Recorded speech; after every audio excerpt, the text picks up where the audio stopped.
Entonces, este es Peter Sehested Hughes, un filósofo inglés bastante moderno.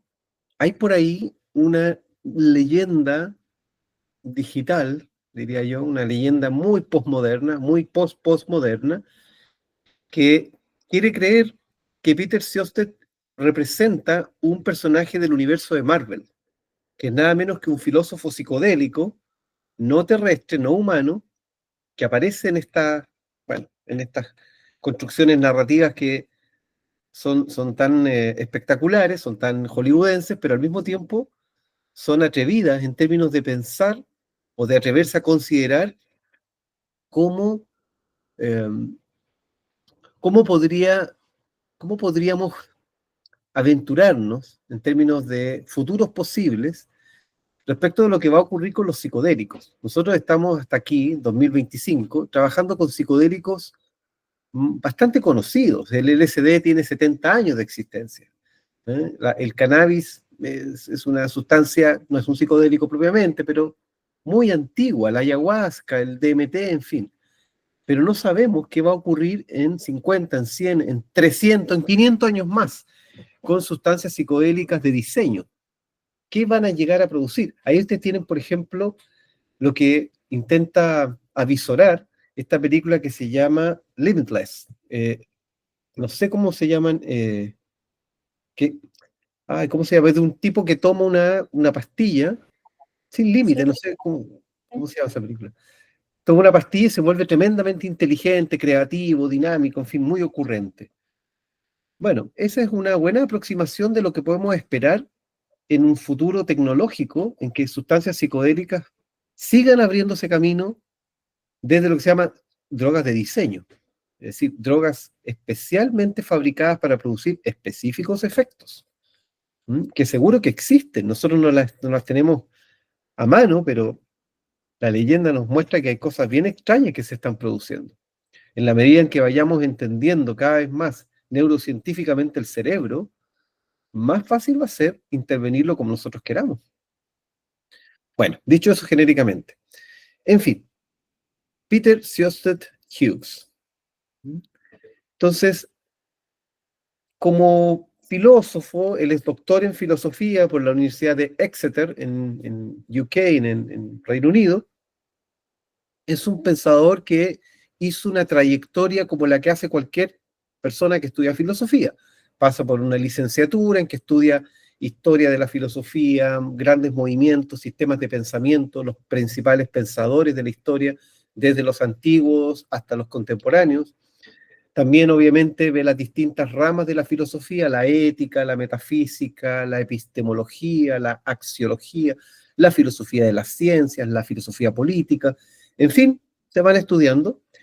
Y luego hizo una maestría, como hacen muchos licenciados en filosofía, en que va a especializarse en un área, y ahí ya le interesaron temas relativos a los psicodélicos, pero principalmente de un campo que se llama, o de una subespecialidad que se llama filosofía de la mente, que es algo, chiquillos, que les recomiendo algún día ver un video, un documental, acercarse a textos de introducción, porque no es psicología. La filosofía de la mente no pretende poner los pies en los terrenos de la experimentación científica con psicología, tampoco en la clínica, ni en ninguna de las áreas que la psicología domina, sino que en un pensamiento mucho más abstracto, mucho más universal de qué es la mente, ¿Mm? ¿Qué es? Y ahí ya salta rápidamente a qué es la conciencia. No tanto el fenómeno de estar consciente o estar inconsciente, estar en coma, estar durmiendo, estar drogadísimo, no, sino que qué es la conciencia en sí misma. La filosofía, espero no estar diciendo algo demasiado obvio para los que se hayan acercado, pero la filosofía es la disciplina que piensa las cosas en sí mismas. Es una forma de decir, una forma de definirla. Es una disciplina que trata de pensar la esencia última de cualquier objeto de estudio. No en su relación, no en lo práctico que puede hacer, no en su historia, sino que en su esencia. Y la filosofía de la mente, que le interesó en su maestría a Peter Sehested, es eso, es una disciplina que va a pensar qué es la mente en sí misma, más allá de sus contenidos, más allá de la teoría que haya sobre el aparato psíquico, más allá de los complejos, los traumas, todas esas cosas que nos interesan en clínica, no, de qué está hecha, qué es la mente. ¿Mm? Y luego en su doctorado igualmente prosiguió estudios de metafísica y filosofía de la mente. ¿Mm? Les puedo contar rápidamente que ha escrito algunos libros basados o inspirados más bien en algunos pensadores bien importantes.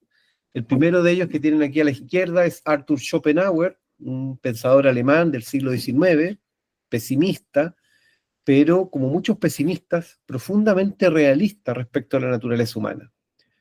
No es un pensador simpático, no es agradable, a veces un tanto violento. Eh, Algunos han querido ver que en su cara ya se refleja su amargura, pese a que era un gran amante de los animales, de la música, un hombre sensible, un hombre muy, eso cuenta la biografía, un hombre muy gentil, pero que prefería mantener su vida muy aislada del mundo pública. Además, bueno, heredó una fortuna, así que no necesitaba trabajar, se dedicó al estudio de la filosofía hasta su muerte. Pero es importante porque es una influencia importantísima en Nietzsche, que es el que tienen aquí al lado, y ustedes ya habrán escuchado hablar de lo importante que es Friedrich Nietzsche. ¿Por qué es importante Nietzsche? Lo digo muy rápidamente, no me quiero detener en esto, aunque me encantaría, porque Nietzsche, en un texto que, si tengo que recomendar un libro de Nietzsche, yo recomiendo rápidamente La genealogía de la moral, en donde Nietzsche nos va a decir, aunque sea incómodo, eso que tú, lector, respetas tanto, que es la moral, cómo deben ser las cosas y cómo no deben ser, cómo debemos actuar, cómo debemos organizar el barrio, la comuna, la ciudad, el país, el continente, el planeta, cómo debemos organizarnos moralmente para poder vivir los unos con los otros, todo eso es relativo, no es una verdad. Y dice, tú estás viviendo una vida en un espacio que es totalmente relativo, o una palabra aún más técnica, contingente. Es decir, es de un modo, pero podría ser de otro perfectamente.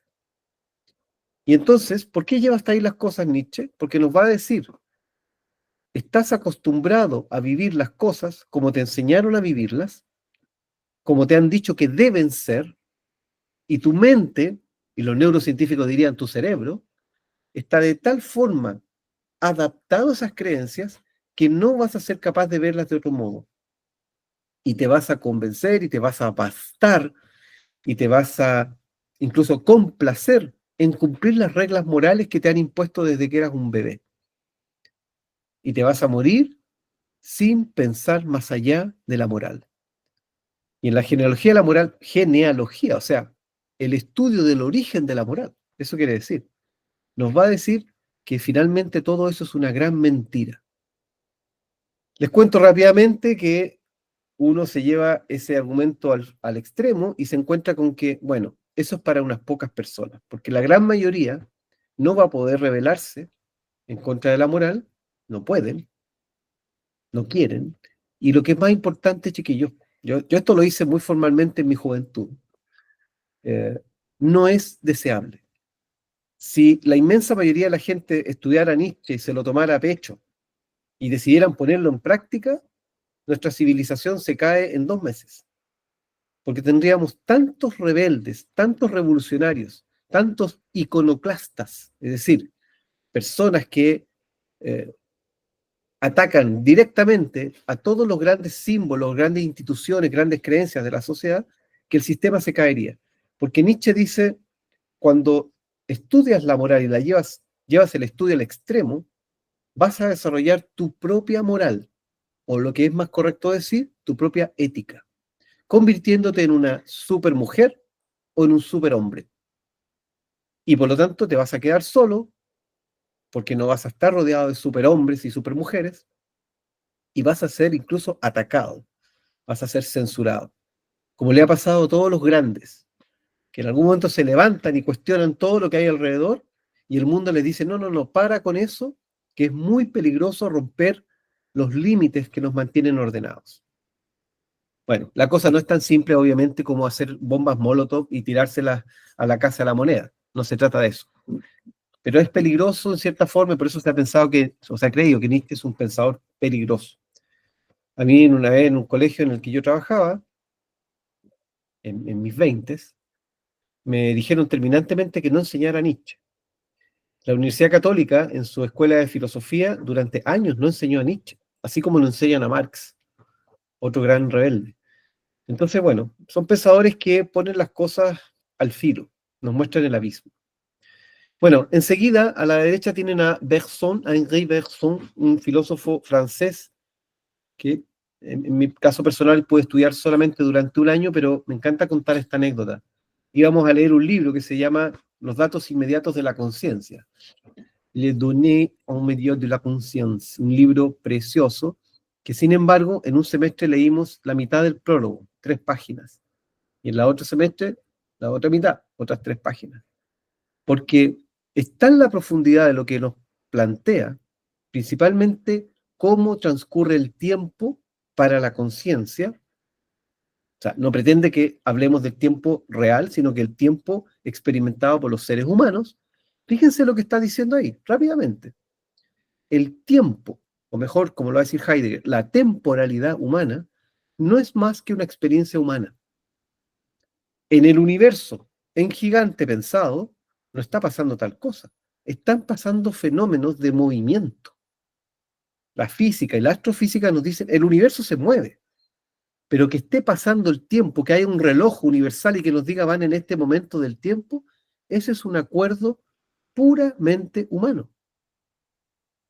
Yo aquí les tiro algunas perlas. El que quiere las puede tomar para pensarlas después con un cigarrito, mirando el techo, como quieran. Que ustedes tengan en este momento 29 años, 41, 60 o lo que sea, no es más que un convencionalismo humano que dice que de tal punto en que naciste a tal punto en el que vas justo ahora, ha pasado esta medida de tiempo se puede calcular y se puede cifrar en un número. Pero lo que realmente está pasando es que te estás oxidando. Lo que realmente está pasando es que tu cuerpo molecular se está transformando camino a lo que tú ya sabes que va a ocurrir. No está pasando otra cosa.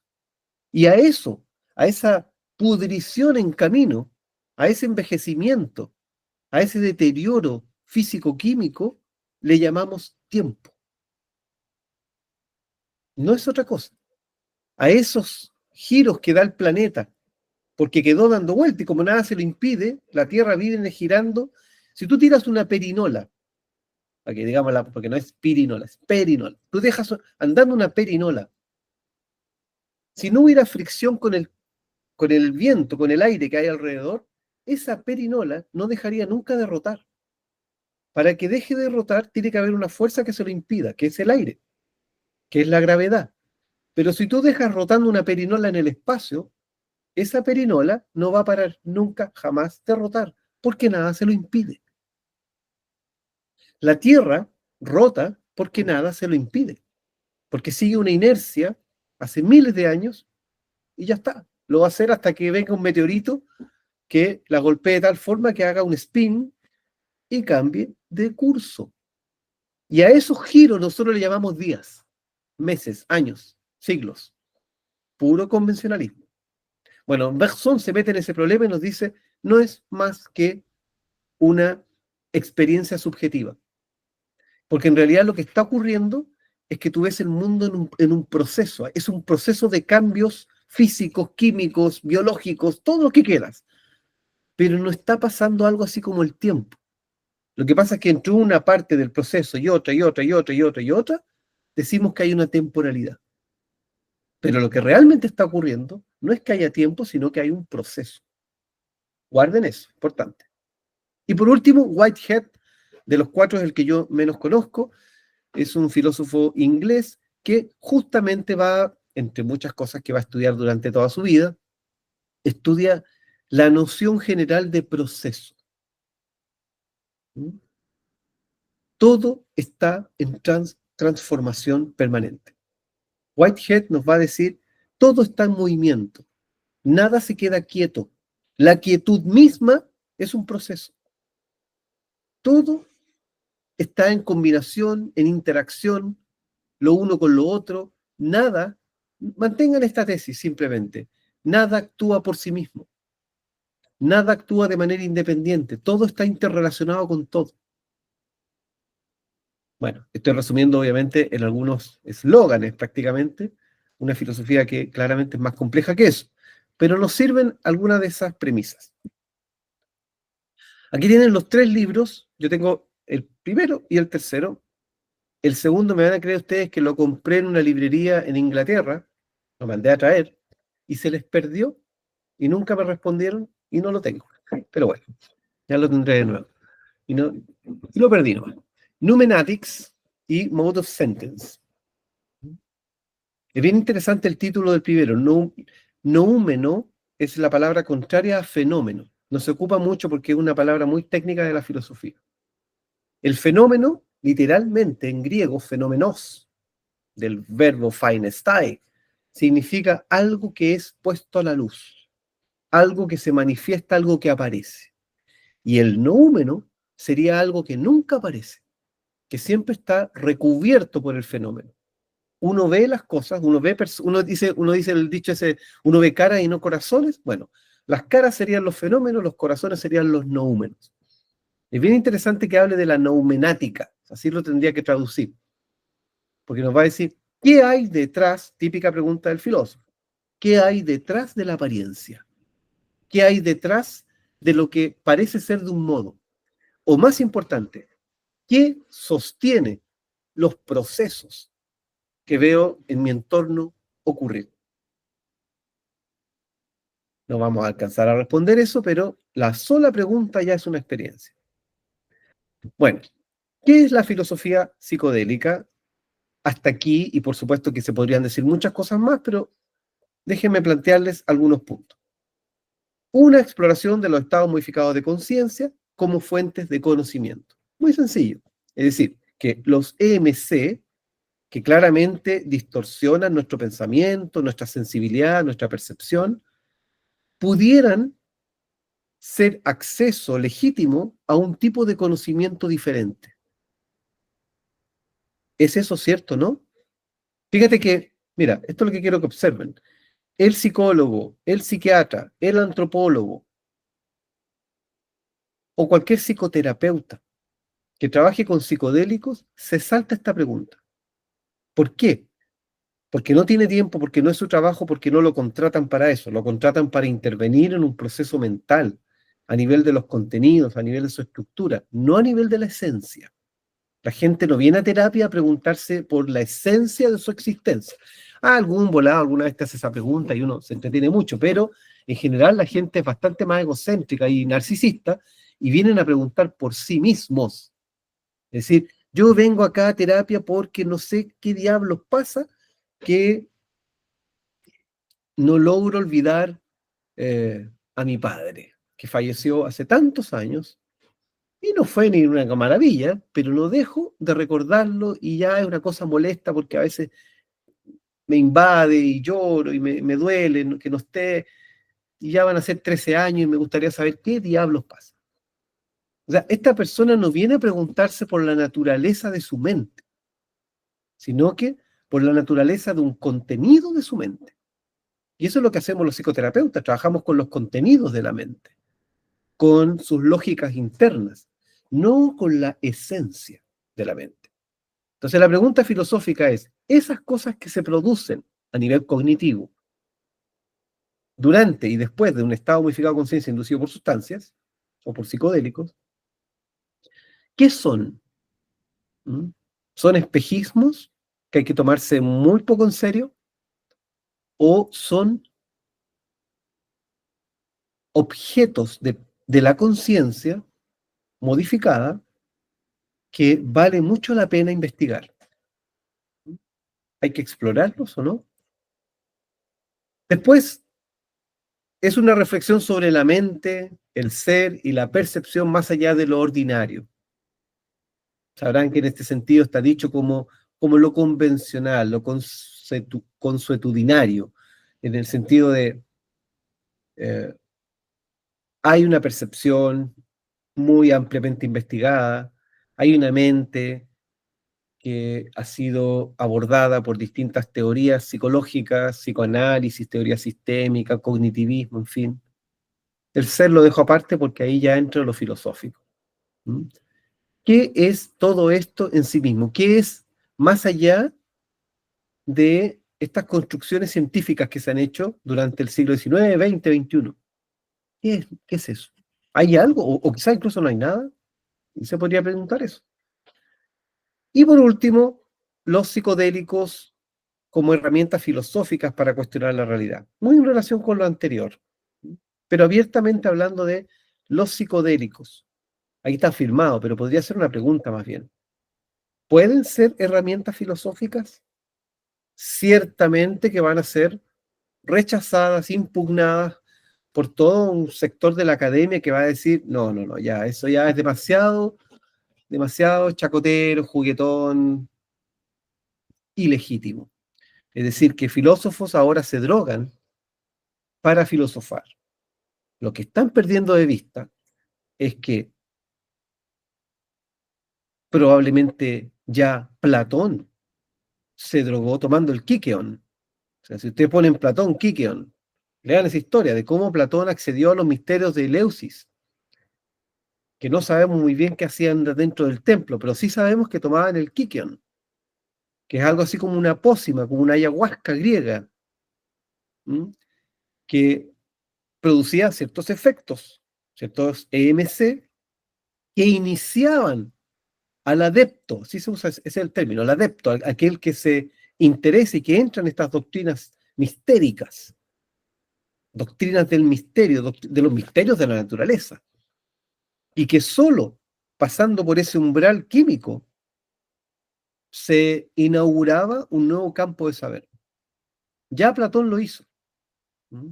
Walter Benjamin escribe un libro precioso que se llama Hashish, Hashish, así lo pone, que es el hachís, y habla de sus tremendas elaboraciones filosóficas en torno al ser, las cuestiones políticas que le interesaban, éticas, y todo eso lo produjo estando volado. Su obra tiene mucho que ver con eso. Y Walter Benjamin es un pensador absolutamente respetado. Les paso un dato tangencial. En la Kabbalah judía, muchos distintos autores hablan de haber consumido o de haber fumado ciertas plantas para entrar en éxtasis, éxtasis místicos. Y a partir de eso generar también literatura mística y religiosa. Bueno, hay un montón de ejemplos. Ustedes pueden poner psicodélicos o drogas y filósofos y se van a encontrar con una lista de pensadores que han admitido, porque quizás cuántos no han dicho la verdad y se fueron a la tumba sin contarnos. En fin, muy interesante pensar que no es una cosa necesariamente recreativa o baladí. También en muchos casos ha significado el, la catapulta para pensamientos de gran profundidad. Una razón más para parar en seco a cualquier persona que intente ridiculizar el uso de las drogas, particularmente de las psicoactivas, con fines intelectuales. Eso es algo que yo creo que es importante tener a mano. Eso no tiene nada de gracioso, es una práctica que tiene miles de años. Y estoy hablando de filósofos, porque si nos ponemos a hablar de poetas, artistas, eh, y toda clase de personas que han usado drogas para acceder a otras formas de conocimiento, eso ya lo hemos visto nosotros anteriormente, es propio de la historia humana. Ese es uno de los grandes argumentos para legitimar el uso de las sustancias psicoactivas con propósitos benignos, con propósitos saludables. Cuesta mucho entenderlo. Y ya saben ustedes cuál es la conspiranoia. Un día que estoy más filosófico y no clínico, se lo puedo decir. Es evidente que esto tiene que ver con el peligro político que significa un pueblo más consciente, un pueblo más dispuesto al pensamiento crítico, a discutir, a debatir. ¿Qué pasaría? Déjenme decir algo un poquito provocador. Si en los carretes comunes y corrientes, veinteañeros, treintañeros, cuarentañeros, cincuentañeros, los que ustedes quieran, cuando la gente se reúne, 4 personas, 6, 8, a tomarse un trago, compartir, a espejearse, ¿no? Eso tiene mucho que ver con el carrete, a mirarse los unos a los otros, etc. En vez de hablar la sarta de cosas que se hablan, que tienen que ver con validación social, con competencia, con el cagüín, con hacerse reír, con permitirse toda la gama de pensamientos que no estoy desacreditando, pero en vez de todo eso, filosofaran, buscaran nuevas formas de conocimiento y de pensamiento, impulsados por la copa de vino, por la marihuana, por lo que sea que consuman, como una práctica cultural, no como un experimento. O sea, carreteamos filosofando. Interesante. Interesante de pensar. ¿Qué pasaría con nuestro mundo? Ya, eso no va a pasar, se los digo inmediatamente, porque históricamente el ser humano ha tenido una gran resistencia a filosofar. Y me estoy refiriendo a la filosofía en el sentido griego occidental, porque hay muchas otras formas de pensamiento igualmente o quizás más profundas en otras latitudes. Yo me estoy haciendo cargo solo de esta. Que no vayan a decir que en ningún caso que la pongo por encima. Es la que más conozco, es la que más he estudiado, pero no creo en ningún caso que sea la única. En la antigua India no se puede hablar de filosofía india, es muy impropio decir eso. La filosofía es griega. Pero en la India hay un pensamiento de profundísimo alcance, en una literatura riquísima, que, que además también da cuenta de sustancias vegetales utilizadas para acceder a nuevas formas de pensamiento. Bueno, en todos lados. Martin Heidegger, en mi opinión, y en la de mucha gente, mucha, yo creo que mayoritariamente, pero no todo el mundo, es considerado el filósofo más importante del siglo XX. Y en un texto precioso, precioso, que se llama ¿Qué es eso, la filosofía? Un texto chiquitito, cortito, de 30 páginas, eh, intenta responder qué es la filosofía, de una vez por todas. Y nos dice algunas cosas como las que remarco acá. La filosofía es la indagación por el ser mismo, o como dice él muchas veces, el ser en tanto tal. Eso no es una expresión de él, eso ya está en los antiguos griegos, en los más antiguos griegos, incluso antes de Sócrates. La filosofía se cuenta como un proceso que comienza con Sócrates. Sócrates es el personaje de los diálogos de Platón, siglo IV antes de la era común. Paréntesis, hay que dejar de hablar de antes de Cristo, después de Cristo, porque esa es una expresión religiosa que no tiene mayor asidero histórico. Los antropólogos hoy día hablan de antes de la era común, después de la era común, o era común. Les recomiendo incorporar ese concepto porque, bueno, Nico, afortunadamente cada vez se va a usar más. Dime, dime. ¿cuál sería lo que marca la diferencia entre antes y después de la era común? Ninguna, es solo una expresión no religiosa, pero sería el mismo año, el mismo punto establecido en esta cronología occidental, que es la que asumió también Oriente. O sea, ese año cero, que sería el nacimiento del legendario Jesucristo, legendario, porque no hay evidencia de que haya existido. ¿Saben Mm. ustedes? ¿No? No hay ninguna evidencia de que haya habido un Jesús de Nazaret. Pero puede haberlo habido. De hecho, yo tiendo a pensar que sí existió. Tengo una cierta convicción de que existió. Pero para los efectos científicos, hoy día, al menos la antropología y la historiografía, hablan de antes y después. O sea, antes de la era común, era común. Pero es del mismo tiempo. Por eso lo pueden cambiar a discreción, no es más que eso. Por supuesto que es a gusto del consumidor. Si ustedes dicen antes de Cristo, funciona perfecto.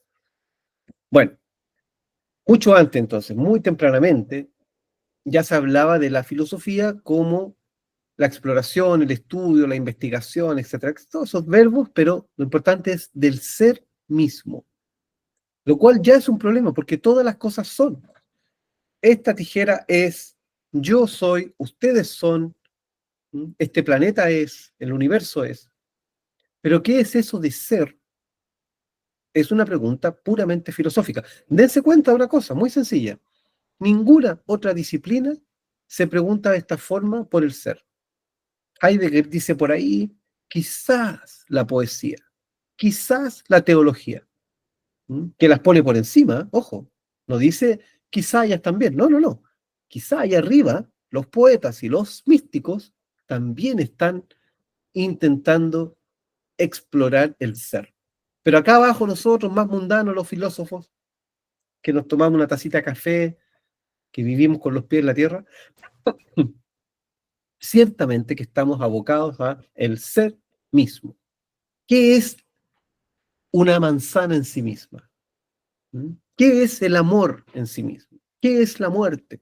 Y en fin, hay una corriente que surge desde ahí que va a echar todo al suelo y va a decir, miren, ¿saben que todos estos chiflados metafísicos, incluyendo a Heidegger y todos sus secuaces, lo que hacen es enredarse con el lenguaje? Y lo que hacen, en definitiva, es cuestionarse significados, pero no tiene nada que ver con la realidad última de la existencia. Ya, eso es lo que se llama filosofía analítica. Es una bomba atómica, en la filosofía durante el siglo XX. Pero otros dirán, no pasa nada. Eh, Allá ellos que quieran creer esto, porque por supuesto que hay disputas internas dentro de la filosofía, y estamos, me declaro abiertamente, levanto la bandera, los metafísicos, los ontólogos, que creemos que el lenguaje es un recurso para pensar eso que está allá, y no que estemos masturbatoriamente atrapados en el lenguaje que sería solamente una locura lingüística, como dicen los filósofos analíticos, lo que nos interesa. Yo no creo eso. Pero eso es un argumento muy importante, un argumento fuerte que hay que tomarse muy en serio. Si acaso nos volvimos locos y todo esto no es más que un problema lingüístico. Preguntarse por el ser. ¿Qué importa? Más sabe el ser, por ejemplo, un biólogo, un físico, un ingeniero, quizá.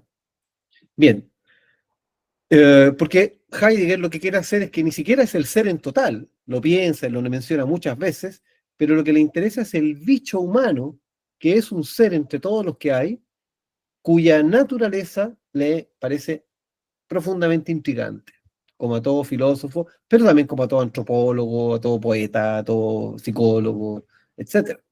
¿Qué es el ser humano en sí mismo? Bien, dirá entonces que, para cerrar esta idea con Heidegger, solamente una pasadita por él, que me interesa mostrar que, definido la filosofía como el estudio del ser en tanto que tal, y específicamente como el ser en tanto que tal del ser humano, a quien se le produce un fenómeno extraordinariamente exclusivo, hasta donde entendemos, y es el asombro. El ser humano, y esto es muy importante, chiquillos, muy importante clínicamente, hago una bajadita de nivel, invitar al asombro. Pero para invitar al asombro, pasa adelante, yo tengo que tener alguna propiedad en el asombro. Entonces la primera invitación, incluso para los clínicos, es volver al asombro. Eso se puede provocar. Les hago un paréntesis breve, muy breve, no quiero dar la lata, pero yo estuve dirimiendo si les presentaba a Peter Sjöstedt o lo que va a ser mi segundo libro, que tiene que ver con, ya saben ustedes, extraterrestres, psicodélicos, filosofía, origen de la especie, porque me parece que en la línea de lo que estoy planteando, los psicodélicos son una oportunidad mística, espiritual por sobre todas las cosas. No olvidemos que los primeros estudios sobre ciencia psicodélica, sobre psicoterapia psicodélica, que se hicieron a principios del siglo XX, 2001, 2003, a cargo de Roland Griffith, tremendo neurocientífico norteamericano que trabajó en el John Hopkins, decía, el resultado más importante de estas investigaciones es que los usuarios que tienen cambios terapéuticos por o tras una intervención con psilocibina son los usuarios que tuvieron experiencias místicas.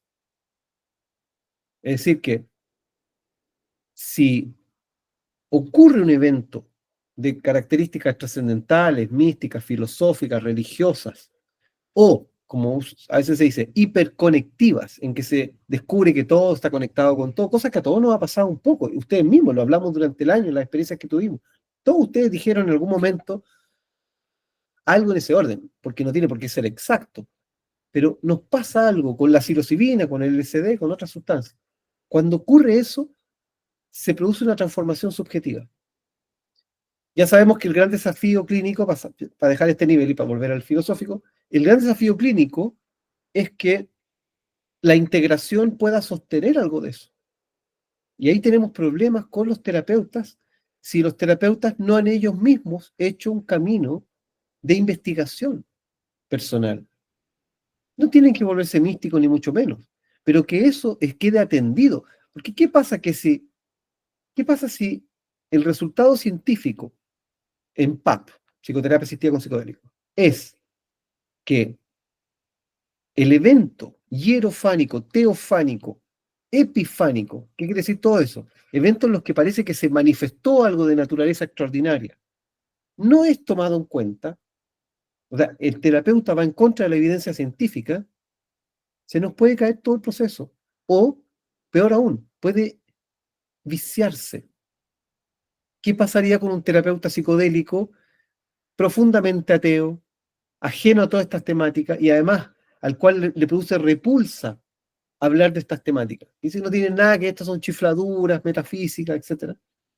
Podría ir en contra justamente de la evidencia. Ahí hay un riesgo. A mí me parece sorprendente que no hablemos más de eso.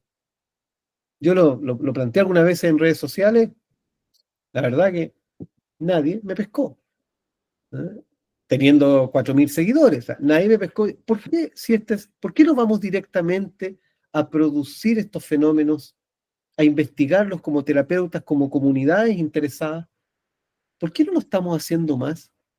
¿Por qué no estamos promoviendo la meditación o la búsqueda espiritual si la investigación científica en PAP nos demuestra que eso es lo que ha producido los cambios?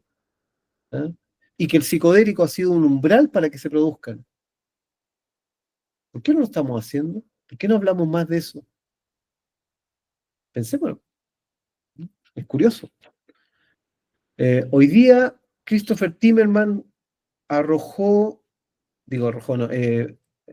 subió a su cuenta de Instagram una nueva publicación de las muchas que tiene sobre, yo tuve que buscarlo, porque yo no sé de budismo, pero sobre registros de imagen del cerebro en estados profundos de meditación bajo un concepto que es algo así como Dhyana, que me llamó mucho la atención.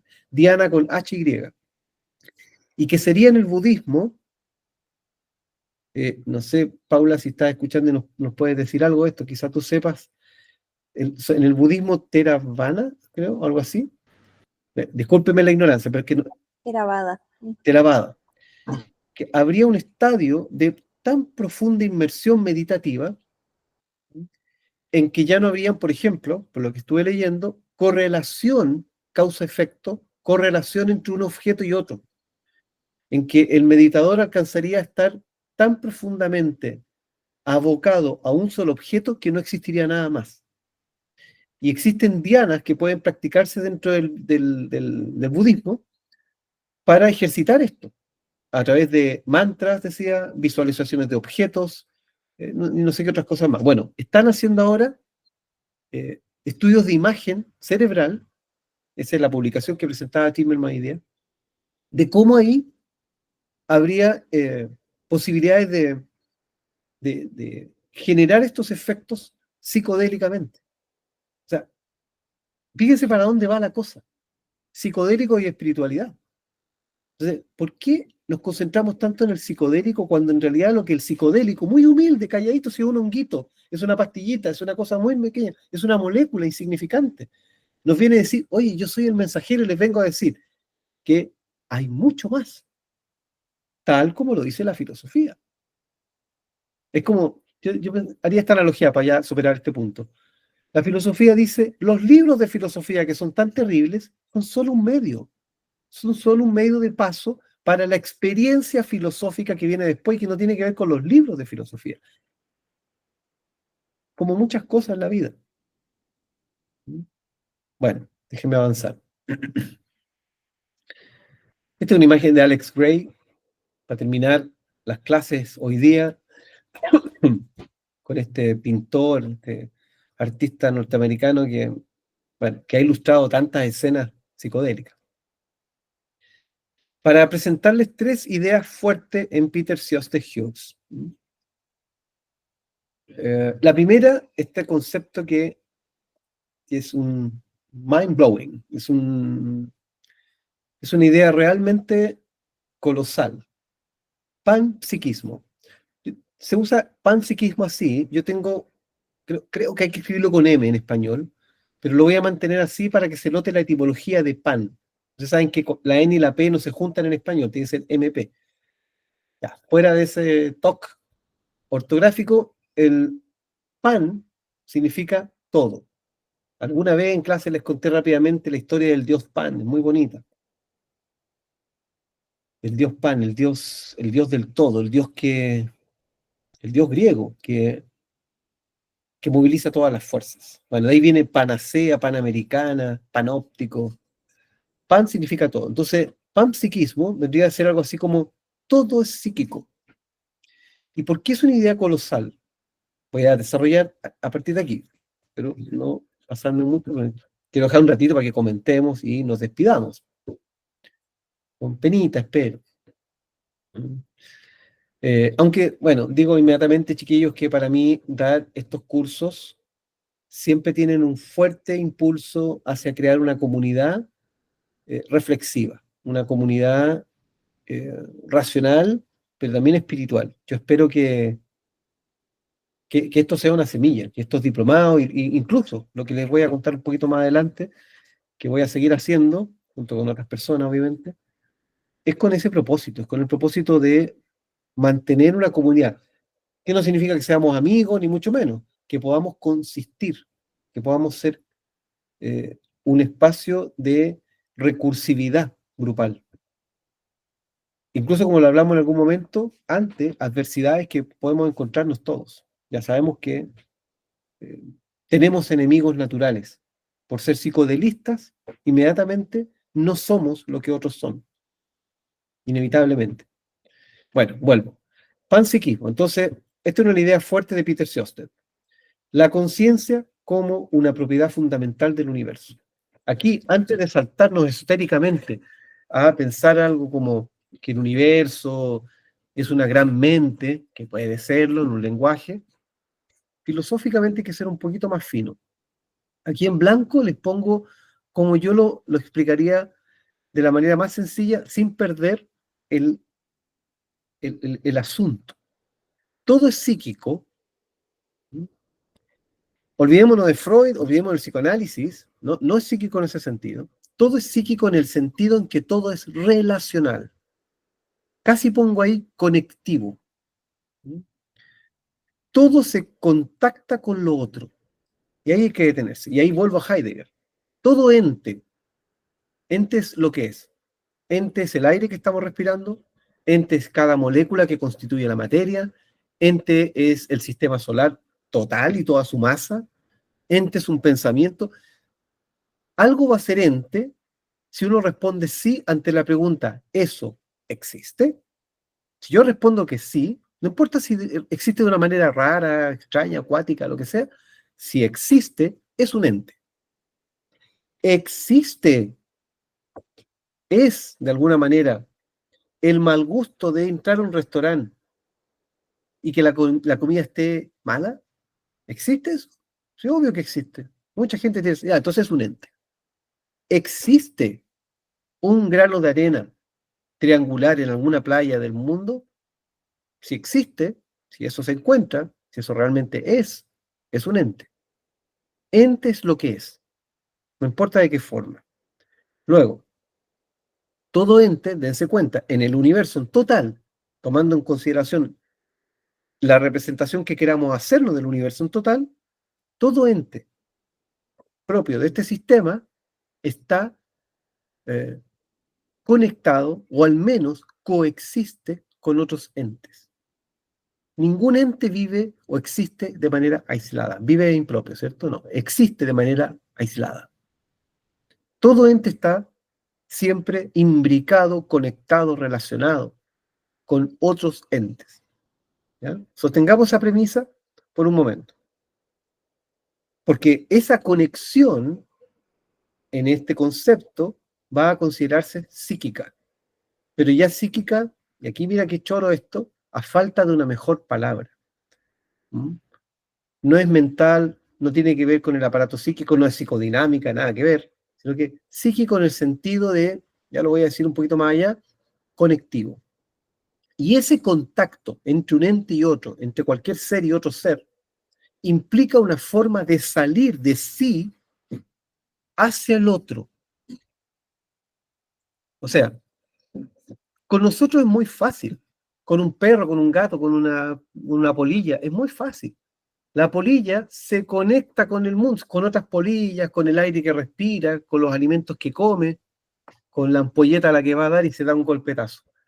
La polilla lo hace, es muy fácil ver que se conecta con el mundo. ¿Mm? Pero, ¿cómo se sale de uno mismo hacia un otro si eres una piedra, si eres aire? Lo que quiere decir el concepto de panpsiquismo en este caso, y aquí es donde tengo un desafío pedagógico que me queda grande, es cómo podemos decir algo respecto de esa salida. Hay una, me acuerdo perfecto, nunca he olvidado estas lecciones de Heidegger. Heidegger decía que el ser humano, que no tiene nada de distinto para él, con respecto, por ejemplo, al ser pétreo, que es un ser pétreo, una piedra, un ser vegetal, un árbol. ¿Mm? Le ponemos apellido a la palabra ser. Pero todos los seres tienen algo que se llama aperturidad, Offenheit en alemán. La, la condición de, de que algo se abre hacia lo otro. Eso es lo panpsíquico. Eso es lo que vamos rápidamente a mirar como, en este sistema, conciencia. Conciencia, aquí es sacarse toda la psicología por un momento. Conciencia no es una función de representaciones mentales, que es la idea que nosotros tenemos en clínica, en casi todas las psicologías, chiquillos. Todas las psicologías creen que la conciencia más verde, más roja, más amarilla, se trata de que este sistema psíquico se abre al mundo, toma algo, lo captura y lo representa. ¿Se acuerdan las primeras clases? La duplicación del objeto. Yo le ponía un hongo, decía, el sistema perceptual le saca una foto al hongo, la manda al cerebro, y en el cerebro aparece un hongo más o menos parecido al de afuera, y eso es una representación del objeto que está afuera. Ese es el concepto que tenemos de conciencia. Bueno, pero esa es una conciencia antropomórfica, es decir, una conciencia al estilo humano. En definitiva, es una mente que saca fotos del mundo, que escucha cosas, alguien dijo algo afuera, suena en el tímpano, se manda el código, oye, afuera están diciendo esto, dice el cerebro. Es una mente en ese sentido. Bueno, no es eso de lo que se está hablando en filosofía. En filosofía, la conciencia va a ser un modo de conectarse del ser con otro ser en su modo. La piedra pedrea, el perro perrea. El ser humano tiene conciencia psíquica en el sentido que acaba de escribir psicológico. ¿Mm? Pero ¿qué es lo que nos interesa? Que hay contigüidad. ¿Qué es eso? Hay una cosa está cerca de la otra, los objetos a diferentes distancias están en el mismo espacio, están en no espacio físico, espacio de lo real, el espacio del ser. Como decía hace un rato, nada está aislado. Todo es parte del mismo ente en total, le dice Heidegger. El ente en total, o sea, la suma de todos los entes. Bueno, eso que ocurre entre un ente y otro sería psíquico. Si se dan cuenta, la palabra empieza a desvanecer, si cae, y ella misma dice, no me la puedo con esto. Porfa, déjenme tranquilo. Ok, te vamos a dejar tranquilo, palabra psíquico, pero vamos a usar la palabra conciencia, que tampoco aguanta mucho, porque estamos metiéndonos en un problema de tal profundidad ontológica, ontología es la ciencia del ser, que no hay palabras para hablar de esto. Se las tomamos prestadas a la psicología, a la teología un poco, y aún así no funcionan. Por eso todo esto un poquito entre comillas, con mucho cuidado. Pan psíquico. Todo tiene una forma de conciencia no entendida mentalmente. Luego, otra idea fuerza importante que viene de Bergson y Whitehead es que todo está en un proceso continuo. Nada está, como lo entenderíamos en una concepción bien rudimentaria, bien cotidiana, yo puedo decir, no sé, pues dejo este vaso de agua en la mesa y digo que el vaso de agua está quieto. ¿Mm? Y si se mueve solo, oye, esto es un poltergeist, esto es un fenómeno paranormal, no sé qué cosa. Está quieto. Pero va a venir el físico y el químico va a decir, Nico, olvídate que está quieto eso. Eso está en movimiento y está en proceso. Esa agua se está evaporando, está en un proceso de salir del vaso, nada menos. Sin que tú hagas nada, esa agua, si tú la dejas ahí 2 semanas, 3 semanas, no sé cuánto, se va a evaporar y va a ir a dar kilómetros para arriba. O quizás a dónde, que lo explique el químico. Y el vaso igualmente, quizás dure más tiempo, pero tampoco va a durar 1 millón de años. Se va a desintegrar en un proceso en el que ya está ocurriendo. Y el proceso, noten, el proceso en el que está descomponiéndose, que nosotros podríamos decir está muriendo, antropomórfico, pensado como humano. Se está muriendo, se está yendo y lo podemos poetizar y mira cómo todo se va en inmensidad. Las pinzas. Todo está ocurriendo de ese modo y no tiene nada de malo ni de bueno. Todo está en movimiento, transformación. Nada es constante. Impermanencia absoluta. Esa es la perspectiva del modelo procesual, que entre paréntesis, me acordé, eso es muy fuerte en focusing. ¿Mm? Eugene Gendling le llamó a su sistema un modelo procesual, tal cual, cuya traducción de un libro muy importante es de un chileno, de mi profe. De... Ay, siempre olvido el nombre de él. Bueno, entonces todo está en un proceso, ¿m? Todo está en transformación, todo está en movimiento, interactuando cada cosa con lo que esa cosa no es. Todo interactúa con lo que no es esa cosa.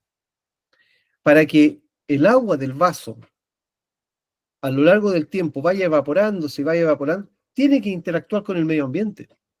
Si el vaso existiera, el vaso con agua, existiera solo él y nada más en todo el universo, y que es más, el universo en total fuera solo el vaso de agua, no ocurriría tal proceso. Es porque el vaso está en el universo en total, en relación con todo lo que lo circunda, por decirlo así rápido para que lo pensemos, es que sus procesos están activos. Los procesos del ser en total están activos porque hay múltiples seres. Mira, si lo llevamos de nuevo, vamos a bajar unos pisos, subirlo, no sé cómo quieran, ¿cómo hemos llegado a ser lo que somos nosotros? Volvamos a la psicología. Por interacción con otros seres humanos, pero también alguna mascota por ahí, eh, plantas, cerros y cosas que nos han rodeado y que nos han ido esculpiendo y que nos han ido siendo como somos. ¿Mm? Hoy día andaba en bicicleta, subí al cerro y me dolió en un momento una rodilla que yo tengo mala, lesionada por años de deporte, por artes marciales, en fin, y decía, ¿cómo esta rodilla, que siempre está ahí, siempre me dice, hey, no estoy impecable, ha esculpido mi aparato psíquico, me ha diseñado, me ha moldeado, por efecto de la gravedad de un día en el que en el gimnasio, en el tatami, en una clase de taekwondo, me doblé la rodilla? Y me la doblé de tal forma que me lesioné crónicamente. O sea, ¿qué cosas gravedad, espacio físico, resistencia del suelo, el movimiento mecánico que hice? O sea, un montón de cosas interactuando para esculpir algo que pasó hace 20 años y que todavía hoy día en el bicicleta, ¡pum!, ahí está, por efecto de la interacción. Todo es interacción. Eso, chiquillos, lo repito una vez más por última vez este año, está en Hegel. Y eso se llama dialéctica, dialéctica trascendental. Todo se produce rumbo hacia una síntesis, tesis, antítesis, lo que es y lo que no es. Todas las relaciones que ustedes han tenido se producen con un otro y los transforman.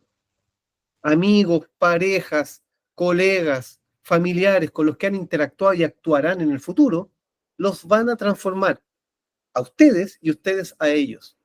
produciendo una nueva síntesis relacional. Eso lo vio Hegel hace 250 años. ¿Mm? Interactuando con lo que no es. El ente siempre afecta y es afectado. Tercera idea, psicodélicos y epistemología. La epistemología es la ciencia filosófica que estudia cómo se produce conocimiento. Definición rápida. Los psicodélicos como ventanas, comillas, ¿cierto?, a nuevas formas de conocimiento. Lo decía antes. ¿Puede ser o no?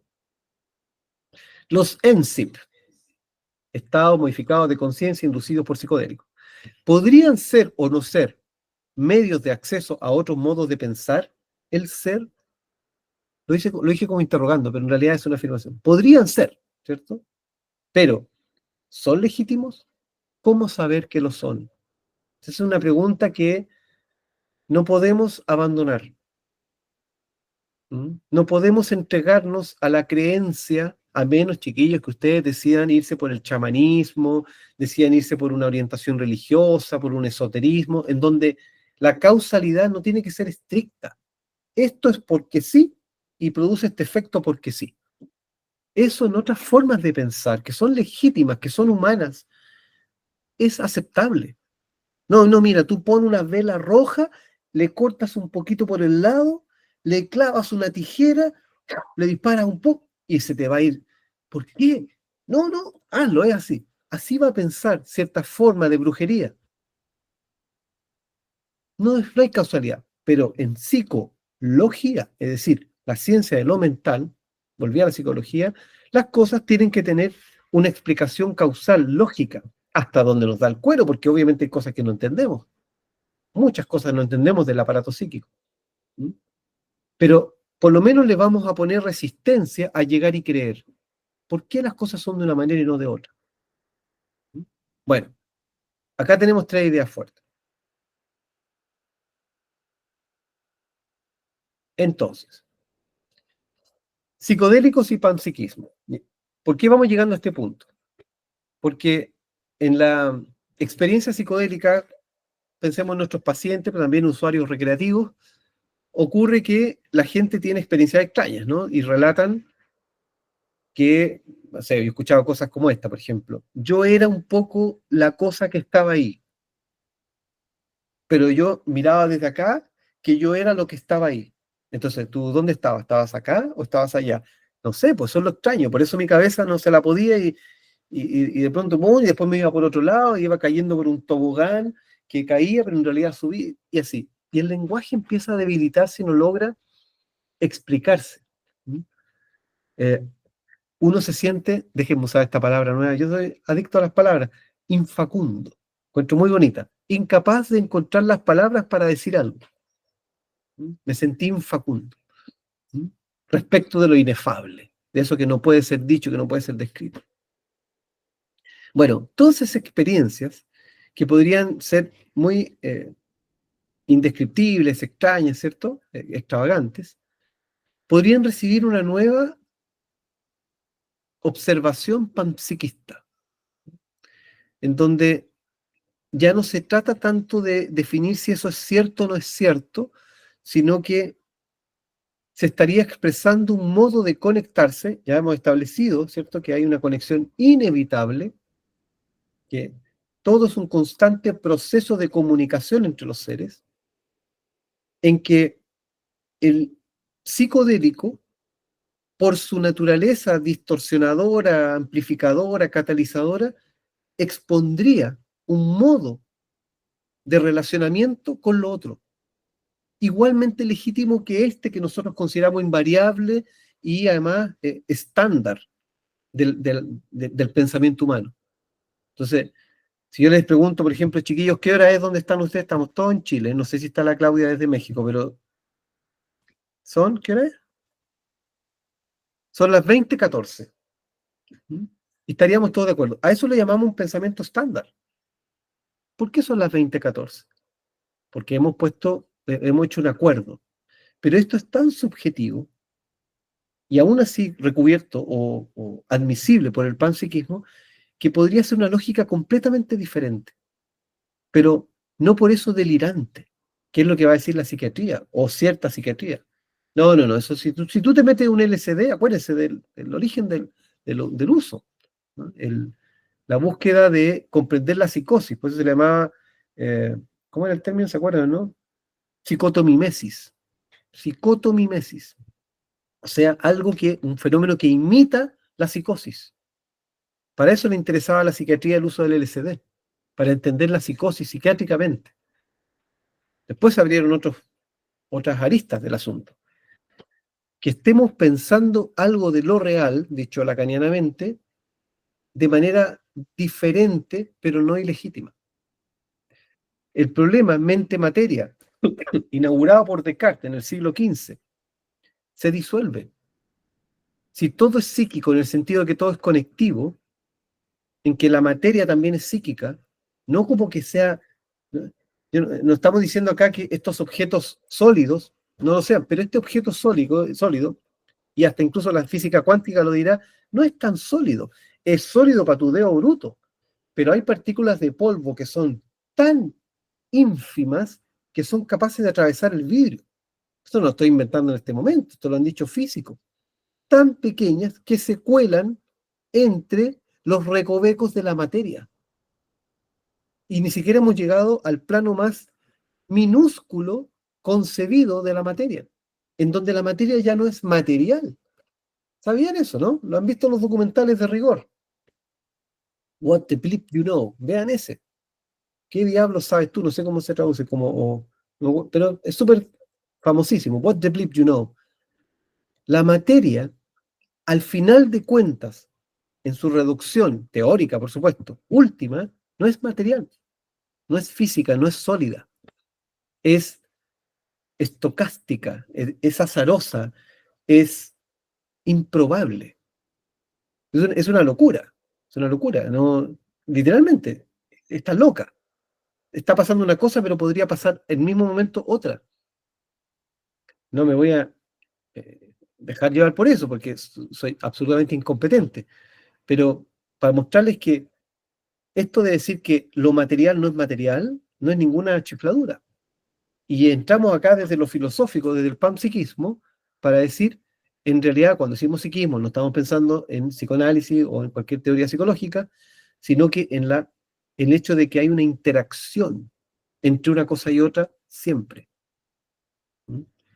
El concepto de mente universal se refiere a esto. Todo es dialéctico, todo está interrelacionándose una cosa con la otra. Todo el tiempo. Y eso es lo psíquico. Capaz que, mira, me acabo de dar cuenta, capaz que los sistémicos son los que tengan más razón. Yo una vez en una clase con Astorga, que fue un profesor que tuve de teoría sistémica y psicoterapia sistémica, que me encantaba, realmente un capo, yo tuve esa discusión, le decía, pero eso es psicodinámico, pues, profe. No, me decía, relacional. Pero ¿cómo relacional? Si el nieto con la mamá, con el abuelo, con el tío, con el primo, se están vinculando a través del lenguaje. No, no, que tú tenés metido la cana en la cabeza y todo el lenguaje para ti. Yo porfiado, puedo decir, lo relacional es lo relacional. Así como Nicolás, es lo relacional. No, pues profe, si, ¿cómo no va a ser psicodinámico si las personas hablan y tienen ambientes comunes y se influencian con una mirada, con un gesto, con una... De acuerdo, pero eso es lo psicodinámico. En teoría sistémica, me acuerdo perfecto esa clase, decía, lo relacional es lo relacional puro. Bueno, ahora me cae la teja. O sea, está pensando panpsíquicamente. Relacional no por los contenidos, no por la mueca, no por el cariñito, por la patada que te dieron, no por los eventos físicos, relacional por el hecho de que estamos interactuando. Es como, podríamos decir, nosotros chiquillos que nos conocimos, que hemos tomado drogas juntos, que hemos estudiado juntos, nunca más podemos separarnos. Quedamos unidos por siempre. ¿Por qué? Porque en nuestro ADN dialéctico, ontológico, ya está la interacción que hemos tenido. Quedamos en la huella ontológica del otro. Mira, no tenía pensado decir esto, pero me doy cuenta en este momento. Estamos ya afectados por el otro. Y en 50 años más nos podemos olvidar. ¿No? ¿Quién fue? No, no me acuerdo cómo se llamaba. No importa. Está en el genoma existencial. actuado o interactuado con alguien, con ese amiguito que tuvimos en prekinder, que ya nunca más lo vimos, nunca más lo veremos, pero interactuamos panpsíquicamente y nos determina. Ese panpsiquismo, entonces, hay que resistirse a la idea de que sea mental en términos de lo que dicen los psicólogos.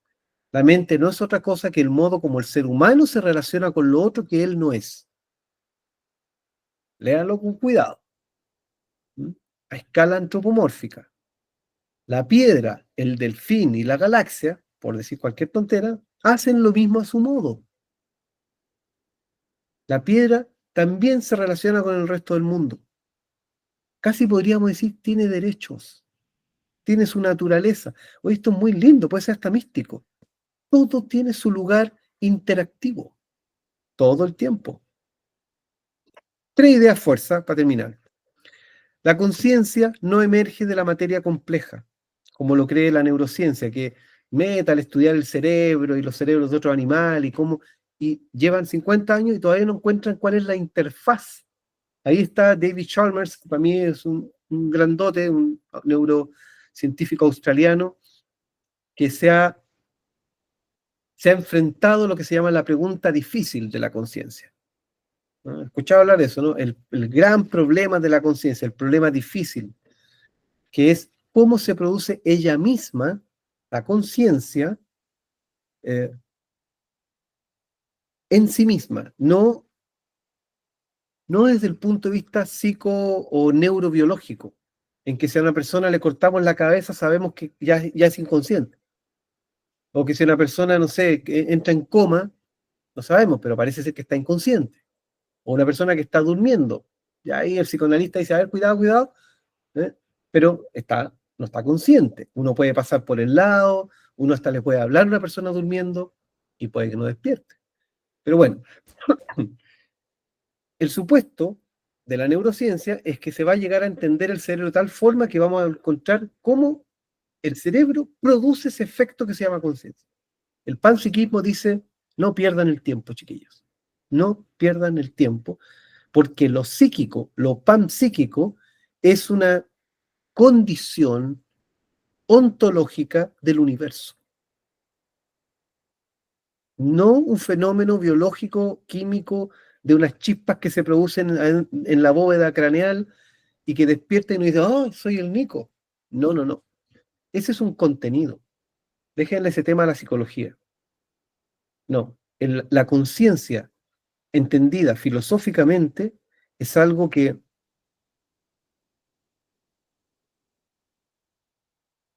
insufla, algo que inspira todo ente en su modo. ¿Mm? Y aquí dice intrínseca a toda la materia. Está mal dicho, porque ya ni siquiera queda la materia. Ya la materia acaba de disolverse, porque lo planteo débilmente, porque no he estudiado física, pero hasta donde entiendo, la física también termina diciendo lo que tú llamas que algo es duro, que tú no puedes atravesar un muro, que no podemos tirar un cohete tan lejos. Todos esos son problemas técnicos de ingeniería. Pero a nivel teórico, no hay materia. Son conglomerados momentáneos que constituyen una forma y que pueden ser congruentes o no. El agua me pone una resistencia distinta al aire, distinta a la piedra. Es una cosa, una experiencia humana. No tiene que ver con su naturaleza última. Toda entidad del universo posee algún grado de conciencia, nos dice el panpsiquismo. Entendido no como mente, no la piedra, no es que tenga una mente, no dice yo, es que se relaciona con el mundo, se oxida, se deja llevar por el aire, se afecta por el agua, pero a su vez la piedra afecta al agua que le llega. Y yo dale con la piedra, pero piensen en cualquier cosa. La separación entre lo psíquico y lo físico es un antropomorfismo perceptual. Antropomorfismo quiere decir con forma humana. Eso es antropomórfico. Perceptual es que a mis ojos yo veo que una cosa es psíquica y otra cosa es física. Yo veo, por ejemplo, hoy, que esa persona acaba de tener una gentileza con esta otra y por lo tanto yo digo, pucha, tiene un corazón bonito, mira el gesto lindo que hizo. Entonces Entonces eso es psíquico.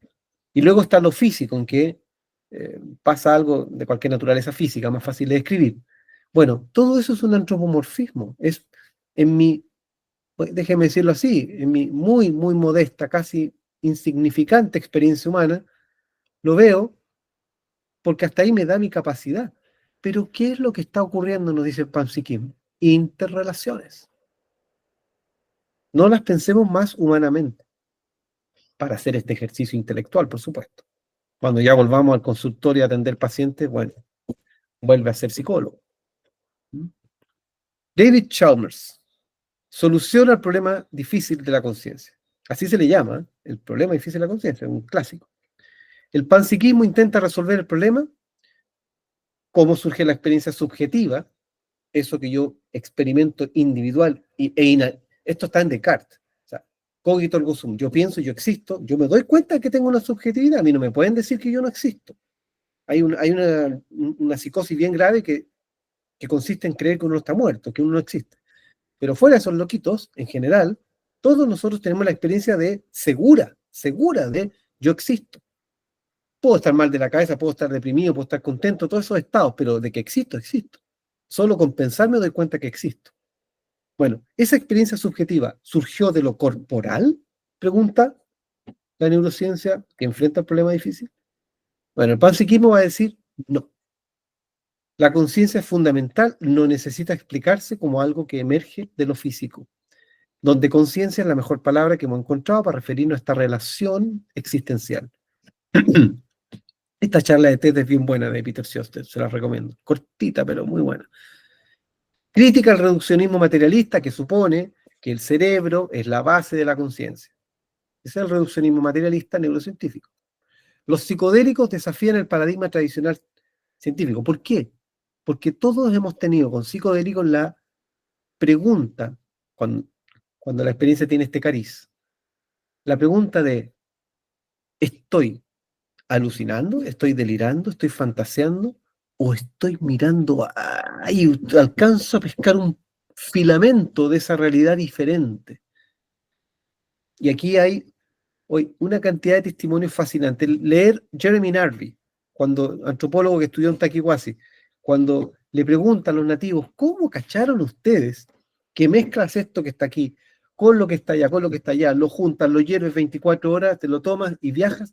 ¿Cómo se dieron cuenta si hay millones de especies de plantas? ¿Cómo supiste que esta? Las probaron todas una con otra y el nativo dice, la planta me dijo, pues, hombre. Y Jeremy Narby dice, estos nativos ignorantes. Te queda 4 años estudiando y no termina diciendo nativo ignorante, dice, estas personas, perdón, estas personas tienen otra forma de acceder al conocimiento, tienen otro modo de pensar, otorgado por el uso de plantas psicodélicas o de plantas enteogénicas en ese caso.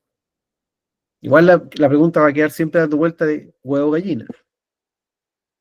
Es difícil, no nos detengamos en eso, que es un problema antropológico grave. Bueno, la conciencia no puede ser reducida a procesos neuroquímicos, ya lo hemos visto. Quizás sí hay un estrato psicodinámico en donde el trauma tiene huellas neurales que producen ciertos efectos cognitivos, se piensa de una manera, se siente de una manera, porque quedaron huellas muy profundas en un evento traumático. Pero ahí estoy hablando de los contenidos. Lo que pretende el filósofo es pensar el ser, les decía. ¿Qué es eso que sostiene un recuerdo traumático? Eso, cuando digo eso, es qué es esa conciencia, qué es lo psíquico en sí mismo. Bueno, habría aquí, según Peter Sjöstedt, lo dice literalmente, una posibilidad de abrirse científica o filosóficamente a lo trascendental y lo inexplicable, que es una muy buena cosa de tener en cuenta en psicoterapia incluso. Una última idea para quienes se puedan preguntar pragmáticamente ¿y de qué diablos me sirve esto si yo quiero hacer psicoterapia psicodélica? Bueno, se los leo. Toda experiencia psicodélica es válida, me refiero al testimonio, en la medida en que el sujeto se haga cargo de ella. Igual que en psicoterapia. diga usted lo que usted diga, principio rector, ¿cierto?, de la terapia psicodinámica. Usted va a tener que hablar de lo que dice. Póngase a hablar de lo que quiera. Oye, ¿sabes que fui a ver Nosferatu? Te la recomiendo, bien interesante película, una buena película de terror. No sé por qué estoy hablando de esto en esta sesión. Y el terapeuta rápidamente le va a decir, ¿qué se te ocurre? ¿Qué se te ocurre que... Pues yo no tengo idea como terapeuta, pero ¿qué se te ocurre que te hizo hablar de esto para iniciar esta sesión? Bueno, en la experiencia psicodélica, tuviste esta chifladura, la traes a integración. Luego, ¿qué se te ocurre? Abre el camino de tu experiencia subjetiva, de tu experiencia interconectiva. En el fondo, es enfrenta tu conciencia así como se está relacionando con el mundo. Eso le diría un filósofo terapeuta. No me interesa la interpretación, eso lo hacen los psicoanalistas. Me interesa que te hagas cargo, es casi como una meditación, que te hagas cargo del hecho de ser psíquico, no de los contenidos. El terapeuta advertido del panpsiquismo puede escuchar y acompañar las vivencias más insólitas, siempre que entienda el argumento básico que supera la dicotomía entre inmanentismo y trascendentalismo. Inmanentismo quiere decir que no hay otro mundo, que es la idea de lo material. Este mundo es el mundo físico que vemos y ya está, no hay nada más. Y el trascendentalismo dirá, no, no, no, esa es una ilusión. Lo que realmente ocurre es que hay un ser último, panpsíquico, misterioso. Yo sé que son palabrotas al final de la presentación, pero todo tiene que llegar a su fin. Pues, si la conciencia no es mental en su esencia, sino que conexión, entonces el contenido reportado por tu paciente no es lo relevante, sino la asunción, el hecho de asumir, que se hace de él como parte del desarrollo existencial. Fíjense en esto. ¿Qué es lo importante? Que el paciente se dé cuenta que no importa el carácter descriptivo, narrativo de su experiencia, es el hecho de que tiene una mente, o de que es mente, o más grande, de que es un ser psíquico, como psíquico lo es todo. Hazte cargo de eso. Estamos tocándole los deditos a la mística, mirando muy desde abajo, pero eso es la mística. Todo es psíquico, todo es misterioso. Haciendo de la ética, contrario a la ética es lo individual, la moral es colectiva, algo mucho más valioso que la moral en términos de psicoterapia psicodélica. Esa es mi propuesta.